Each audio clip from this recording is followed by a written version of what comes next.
జిల్లా బొండపల్లి మండలం కెరటాం గ్రామంలో మేనమామ నిడిగంటి అప్పల కృష్ణను మేనల్లుడు నారపర్తి సాయి హత్య చేసినట్లు మృతుడి భార్య వెల్లడించారు.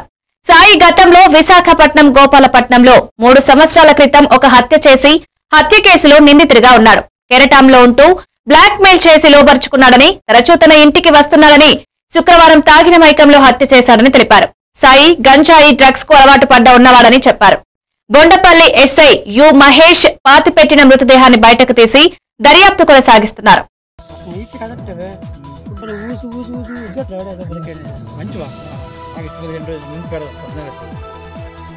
వేసాడు, ఆ బాబుకి వేసాడు, ఈ బాబు వేసుకుని తండ్రి నేను రెడీ అయ్యాను. రెడీ అయిన తర్వాత ఇద్దరం హాస్టల్కి వెళ్దామండి. 6 అయ్యింది, వచ్చామండి. తిరిగి వచ్చిన నుంచి మా పాప బయటకు వెళ్దామమ్మా బాత్రూమ్ అన్నదని నేను మా పాపని తీసుకున్నాను. మా పాప నేను అటు తీసుకెళ్ళగానే వీళ్ళిద్దరు బాత్రూమ్ కానీ మా బాబుకి సెప్సి వెళ్ళిపోయారటండి. మా బాబుకి సెప్సి వెళ్ళిపోయిన తర్వాత నేను వచ్చానండి. వచ్చిన తర్వాత డాడీ లేరా అంటే బాత్రూమ్ కని చెప్పి వెళ్ళిపోయారమ్మా అన్నాడు. తర్వాత నేను చాలాసార్లు అబ్బాయికి ఫోన్ చేశాను, ఎత్తలేదు. సరే అక్కడ తాగుతుంటారు కదా, ఎప్పుడు వచ్చినప్పుడల్లా మా ఆయన ఇద్దరు తాగడానికి వెళ్ళిపోయి అలాగే రాజులు ఇంటికాడ ఉన్నాము బాత్రూమ్కి వెళ్దామని చెప్పేస్తుంటారు. అలాగే కదా వీళ్ళు నిజంగా తాగడానికి వెళ్ళారు, అలా చెప్తుంటారు బాత్రూమ్కి వెళ్దామని. సరే నేను కామ్ అయిపోయానండి, వస్తారులేండి. 10:30 అయింది, ఇంకా రాలేదు అని ఏదో చూసి ఫోన్ చేస్తే మరి ఆ టైంలో మరి ఫోన్ ఎత్తలేదండి. అప్పుడు 12 అయ్యింది, వచ్చాడండి. మా అయ్య రానికి ఉంటే మా అయ్య ఫుల్ మంది ఎక్కువైపోయింది. రోడ్డు మీద వదిలి మరి బండి మీద నేను ఒక్కరిని తీసుకెళ్ళాను కదా, పడిపోతాడు, జస్ట్ బండి తీసుకొని వెళ్ళి తీసుకొస్తాను అన్నాడండి.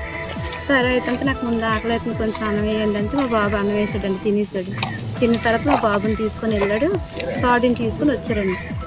రేకుల కింద మంచం వేసి ఫస్ట్ ఇంట్లో తీసుకొస్తాడండి.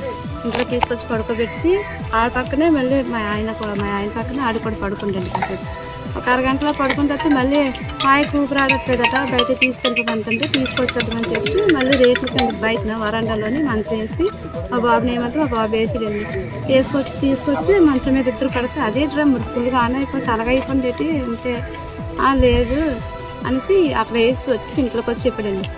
అక్కడ మా ఇద్దరికి తాగిన కాడ గొడవ అయ్యింది, నేను ఆయన చంపేశాను, కానీ ఆ విషయం నువ్వు ఎవరికైనా చెప్పావనుకో నేను ఎప్పటికప్పుడు నీ మొగుడు నాతో గొడవలు ఆడుతుంటే నాకు అక్కడ ఉండడం ఇష్టం లేదు.